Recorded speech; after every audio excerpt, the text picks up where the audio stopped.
ঈদ আসলে তো আমরা আনন্দে মেতে উঠি। যে ছেলেটা বাড়ি ছাড়া ঈদ করে সে জানে পরিবারকে পাশে পাওয়ার আগ্রহ তার কতটা তীব্র হয়। সে জানে পরিবারের সাথে ঈদের দিন ঈদগাহে যাওয়া কতটা আনন্দের।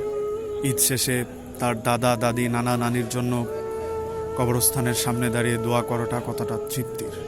আসলে একটা মানুষ কোনো কিছু না হারালে বুঝতেই পারে না এই জিনিসটা মূল্যবান।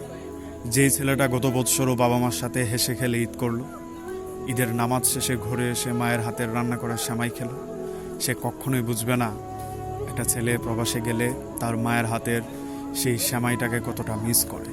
তার বন্ধু বান্ধবদের সাথে সারাদিন আড্ডা দেওয়াটা কতটা ভয়াবহ একটা ব্যাপার তার ভেতরে আছর কাটে। আসলে এমনটাই হয়।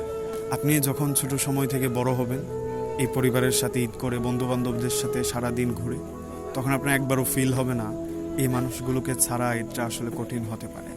ঠিক তখনই আপনি বুঝতে পারবেন যখন পরিবারের বাইরে চলে যাবেন। আপনার ধীরে ধীরে মনে হবে এই টাকা, এই ক্যারিয়ার কিংবা ভবিষ্যৎ গড়ার চক্করে আমি আমার কাছের মানুষগুলোকে ধীরে ধীরে হারিয়ে ফেলছি। তাদের সাথে আর ঈদ করতে পারছি না, একসাথে বসে আড্ডা দিতে পারছি না, ঈদের পরে কোনো ট্যুরের প্ল্যান করতে পারছি না, কোথাও ঘুরতে যাওয়ার জন্য মন অস্থির হচ্ছে না। আসলে পরিবার ছেড়ে গিয়ে ঈদ করাটা খুব স্বাভাবিক না।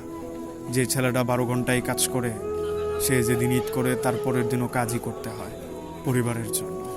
আমি পরিবারের জন্য এত কিছু করলাম, কিন্তু আমার বিশেষ আনন্দের মুহূর্তে তাদেরকে পাশে পেলাম না। এই জিনিসগুলো খুব স্বাভাবিক না, মেনে নেওয়াটাও খুব স্বাভাবিক না, কিন্তু মেনে নিতে হয়।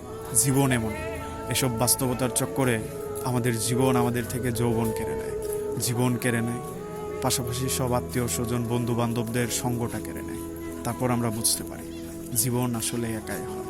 এইভাবেই জীবন নিয়ে বাঁচতে হয়, দূরে গিয়ে কেরিয়ার করতে হয়।